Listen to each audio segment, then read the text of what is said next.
Hey there, Max again. It's been a while since our last video blog where I interviewed Johan, the music composer and sound designer for Sombrero Tactics. And today I'm going to do just that with Melanie. Melanie is the cutscene illustrator, so comic illustrator for the game, and so enjoy and have fun. Bye. Here we are. Hi, Melanie. Hi. I already did a short introduction video, so our viewers know what is about to come up. And yeah, nice to have you and good that you have time. Thanks for that. No problem. Um, I have some questions for you. First of all, probably tell us something about you. Okay, yes. Hi, I'm Melanie. I'm from Germany. I'm a freelancing illustrator. Originally, I learned clerk for marketing and I worked in an agency for a really long time, but I've been drawing since I've been 15, very classical since I was a teenager. And I always wanted to be illustrator, but I learned something right for making money and draw it all the time at the side for people, for friends, and sometimes for money. And as I got better and as I saw that the people are coming to me and that they want me to work with them, I decided to make it full time. Yeah, that really was a thing when I got to know you that struck me because you told me, yeah, I'm a clerk, but that's not what I want to do. I want to be an illustrator because that is my dream, and I think that's always beautiful when people do things like that, right? As far as it comes to me, it paid off, right? Your comic illustrations are just stunning. Thank you. And so, yeah, I'm very happy to have you on the team. And so let's come to the second question. Um, from your point of view, how came it that you joined the team? How came it that you made the comic illustrations for Sombrero Tactics? Actually, it was word by mouth propaganda. That's mostly how I get my German customers. I know someone that who knew you, and he told me that you needed someone to illustrate a game, and that's something I always wanted to do. And so we came in contact.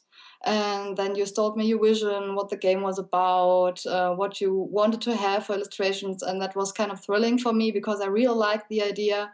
And yeah, I think that's how we came together. Yeah, right. That was really a lucky coincidence. That's I quite don't remember how exactly it happened. I drove with two guys, with two friends in the car, and one said, "Hey, I know someone who does really nice comic illustrations, and so probably you should talk." And yeah, that was really cool that this came together like that.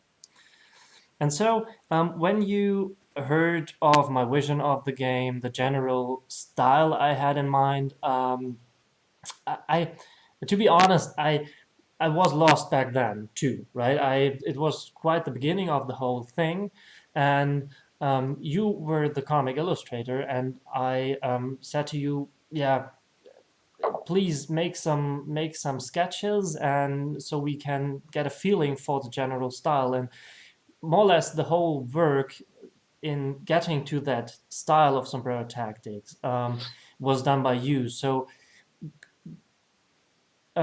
explain to us how you approached that process of getting to that general style. Well, you told me something about the story, the characters, and I've been always a fan of Western movies, and so I had something in mind as you told me what it should be, and it's kind of, you have that serious story. It's not something funny. It's a serious and quite hard story. You have to fight for what you love, and it's all in that dry Desert scenery yeah, genau. There's thing. a scenery where you have an environment which is not easy on you. And so I thought that the drawings should be a little bit harder, that it shouldn't be a nice, colored, smooth style, which is very pretty. And you look at it and think, oh, that's so nice, because that wouldn't fit to the game. Yeah. And that's how we talked, and then we decided to make that desert sandy colored background for the main theme of the colors, because colors often take the point of view from the watcher, from the picture. Then they look at the colors, and so we have the focus completely on the picture and on the characters. And then we decided to tune it a little bit down and do something more sketchy with more hard lines, because I think it fits perfect in the storyline and on the characters. And so it came to that black lined, hard, not so pretty style on that sandy background. Yeah, right. You came up with that. I always call it paperized style. It's sort Yes. of paperized with this paper background, everything, and harder lines. And it was quite amazing to see how fast you came to that style and how perfectly it fit. From my point of view, from my feelings to the story, it connected to the characters and to the whole setting. That was really great. And Thank you. yeah, and also taking these illustrations you made to they are not animated, right? In the cutscenes, the cutscene style is more some characters flowing into the picture and that. But it was really good working with the work you done, and yeah, especially the paperized style totally blew me away. That was amazing. And and you said something about the characters and the stories. When I talk to people, many said, "Hey, the style of the characters is really cool because it quite fits well to the overall setting." And how did you come to what inspired you when getting to the style of the single characters?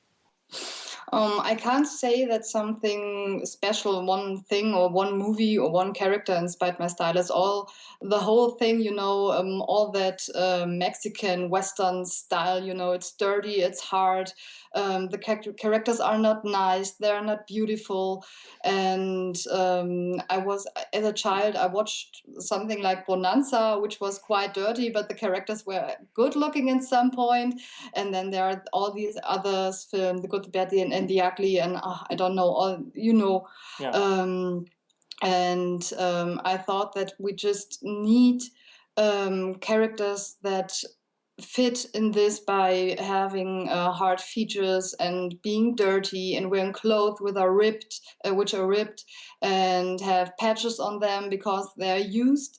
And I tried to make this for the female main character too, because I wanted her not to be so perfectly beautiful and give her a little bit more hard, not ugly touch, but a hard touch, a more carved face. Okay. Yeah. Yeah. That really too connected to the whole setting. I have a favorite character. I'm not sure I should name it, but I think the features of the Viper are Ah, yes. really amazing. I think he's really he is just what you just said. The dirty, bit vicious looking guy. That's Yeah. really great. If you have the opportunity to have a character which is more into this story and which is older and which has suffered or lived through a lot of stuff, you can give him a lot of markings in his face. And the Viper is such a character where you say he did so much, he lived through so much stuff. Why is he like he is? And you have to read it in his face. Yeah, exactly.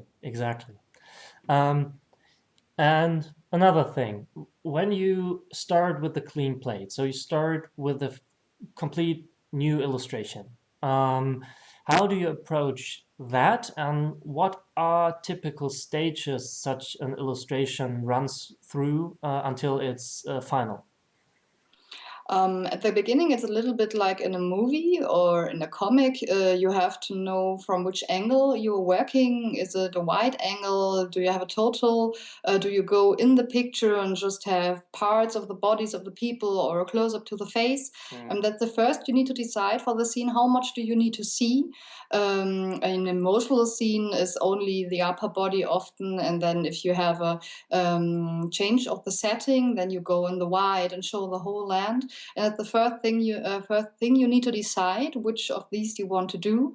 Then it's mostly the sketch. If you have an environment, you need to do perspective, and it's very rough, and you just do lines and look where does it sit and where does it look good.